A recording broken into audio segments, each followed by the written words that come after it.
မြတ်စားရင်ခန္ဓာကိုယ်ထဲကို uric acid တွေဝင်လာမယ်အဲ့ပမာဏတွေကိုခန္ဓာကိုယ်ကနေခြေဖြတ်မယ်ခြေဖြတ်လို့မရတဲ့ကောင်တွေကအညစ်အကြေးတွေထွက်လာတယ်အဲ့ကောင်တွေကခုနကပြောတဲ့ acid တွေမှာသွားပြီးတော့စုပြုံတဲ့ဟာလေးဖြစ်လာတယ်စုပြုံပြီးဒီတစ်ဆက်ပါတော့အဲ့ကောင်လေးက crystal ပုံစံအခဲလေးဖြစ်လာတဲ့အခါမှာကျွန်တော်တို့ profile လို့ခေါ်တယ်အဲ့ဒါလေးကဖူးဖူးလေးတွေဖြစ်လာတာပေါ့အဲ့တော့ဖြစ်လာပြီဆိုတော့ကျွန်တော်ခန္ဓာကိုယ်ကဒါရန်သူဆိုပြီးသဘောထားပြီးအဲ့ကောင်တော့တိုက်တယ်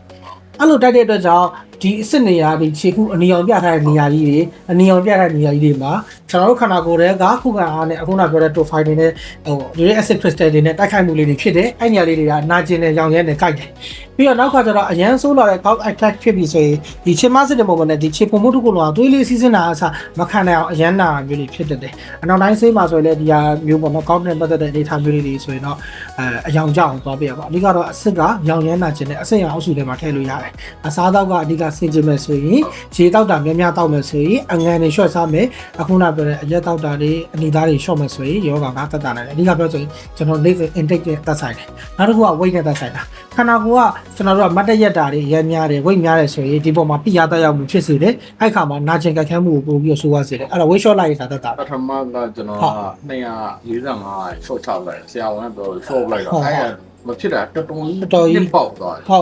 အဲ့ဒီလာပိုင်းမှာနည်းနည်းပြန်တက်လာဟုတ်တယ်7ပေါင်လုံးတက်တဲ့အချိန်မှာအဲ့ဒီမှာကအစားလည်းမှားသွားဘီယာရယ်ပဲမောက်တွေရယ်ပြီးတော့ဘဲသားတွေရယ်အဲ့မှာ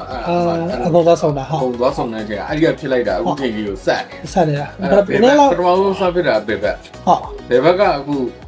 သက်တာဝါကြီးပေါ့နော်ပျောက်သွားပြီအခုကဒီနေ့မနက်မှညာဘက်ဖြစ်တယ်ဘယ်ဘက်ကဒီနားလေးပဲကြံတော့တာဟုတ်ကဲ့ပါပြန်ပြပြီဆိုရင်အစစ်ရောက်လာတော့ဘူးစစ်စစ်ပြမယ်ဒါပေမဲ့ကိုတိုင်းကအခုနပြောတဲ့အစားအစုမို့နဲ့အာလူကစုံရေတွင်းအောင်စားတွေ strawberry ဒီခရမ်းဒီခရမ်းကျင်ဒီကတော့အစိတ်ပစ္စည်းလေးအစိတ်သေးသေးလေးပိုင်းအစားစားတယ်ခါကတော့ကြည်ချက်ခဲတဲ့အစားစားတယ်ပြီးတော့နောက်ကကျအနီသားကဲ့သို့တော့သားကြီးတွေနော်အဲ့လိုအသားတွေစားတာတွေရှောင်းနောက်တစ်ခုကကျွန်တော်တို့အရက်ဘီယာတောက်တာလေးတွေရှောင်းမယ်အချိုရည်တောက်တာလေးတွေရှောင်းမယ်အများကြီးမဟုတ်တစ်ပတ်နှစ်ပတ်လောက်ပဲတတ်တာသွားရင်ကိစ္စမရှိဘူးလေနော်ဟိုပမာဏကိုကိုယ်ခန္ဓာကိုယ်ထဲဝင်လာတဲ့ intake နဲ့ကျွန်တော်ခန္ဓာကိုယ်ကနေပြန်တိုက်ထုတ်တဲ့ပမာဏတွေကမမျှရစီပြီးတော့အဲ့ဒါအားလုံးထက်ရေးကြရပါဆိုဒီကောင်းလေးဝင်လာရင်ဒီ crystal တွေကျွန်တော်တို့က